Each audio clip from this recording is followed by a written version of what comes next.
सबसे पहला मेरा जो मानना है वो ये है कि मेरे कर्म ही ख़राब हैं।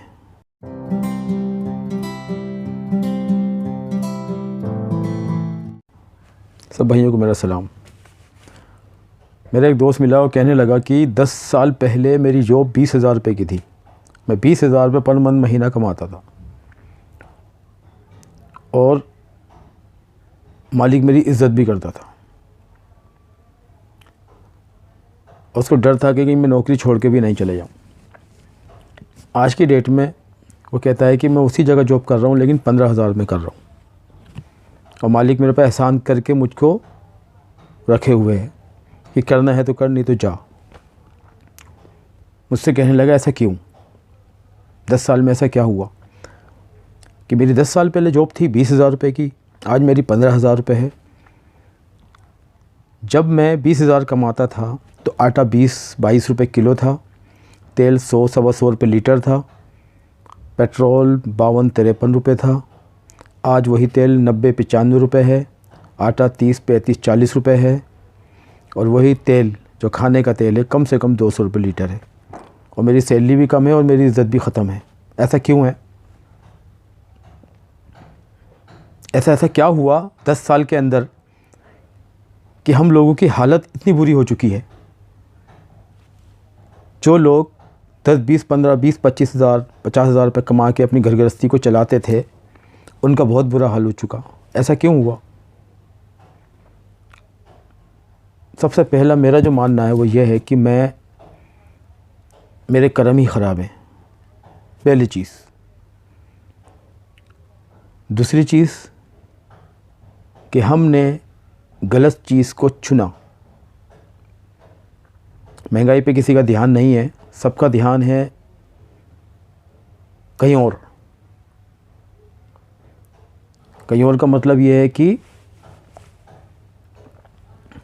हिंदू मुसलमान, उनका ध्यान है हिंदू और मुसलमान में।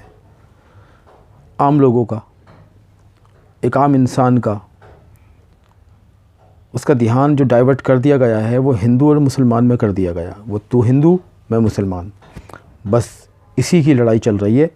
महंगाई कितनी है उससे मतलब नहीं है, बच्चों के एजुकेशन को क्या हुआ उससे मतलब नहीं है, हमारी जो आने वाली नस्लें हैं उनके मुस्तकबिल का क्या हुआ नहीं पता, किसी को नहीं पता।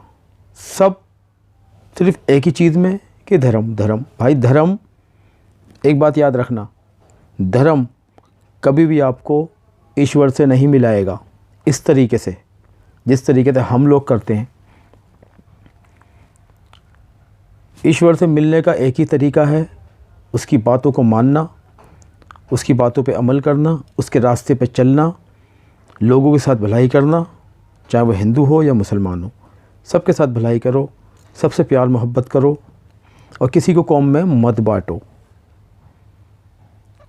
ईश्वर तक पहुंचने का यही रास्ता है कि उसकी बातों को माना जाए। और उसकी बातों को हम कैसे मानते हैं? जब हम उसकी बात को मानते हैं, मान लीजिए कि मैं एक मुसलमान हूँ और जब मैं उसकी बात को मानता हूँ, उसकी सारी बातों को फॉलो करता हूँ, उसके नियमों को फॉलो करता हूँ, आई एम मुस्लिम। आज्ञाकारी, आज्ञाकारी कोई भी हो सकता है, एक सिख, एक ईसाई, एक हिंदू, एक मुसलमान। जो ईश्वर की बात को मानता है, जो आज्ञाकारी बनता है, जिसका ईमान मजबूत है, लोगों से मोहब्बत कर रहा है, ईश्वर उससे मोहब्बत करता है और ऐसे ही लोगों को वो तरक्की और कामयाबी भी देता है। उसने कहा कि तुम जब मेरे रास्ते से हटोगे तो मैं तुम्हारे पर ऐसे राजाओं को बिठा दूंगा लाके कि वो तुम्हें इतना तगड़ा अजाब देंगे कि तुम्हारी कमरें टेढ़ी हो जाएंगी। यह हमारे कर्मों की ही सज़ा है जो हम आज भोग रहे हैं। अभी भी आंखें नहीं खुली तो बहुत कुछ ख़राब हो सकता है। अपने मुस्तकबिल को बनाएं, अपनी नस्ल को बनाएं, अपने लोगों को, अपनी औलादों को हिंदू मुसलमान मत सिखाओ, उन्हें एजुकेशन दो, उन्हें अच्छे से पढ़ाओ लिखाओ, उन्हें अच्छी बातें सिखाओ, उन्हें कौम में मत बांटो। कौम में बांटो के ज़िंदगी में भी वो कभी तरक्की नहीं करेंगे। मेरी बात पे गौर करना। और मैंने किसी को बुरा नहीं बोला, मैं नहीं कहता कि कोई बुरा या अच्छा, मैं कहता हूँ मैं ही बुरा हूँ, मुझे अपने आप को ठीक करना है। हिंदू भी ठीक करें अपने आप को, मुसलमान भी ठीक करें, समाज ठीक हो जाएगा। ये समाज सबका है। हम सबको मिल के एकजुट होके अपने देश को, अपने भारत को मजबूत बनाना है। तो हम सबको एक होके उन कामों को करना है जो हमारे देश के हित में अच्छे हैं। किसी को बुरा लगे तो मैं सबसे माफ़ी चाहता हूँ। सबको मेरा सलाम।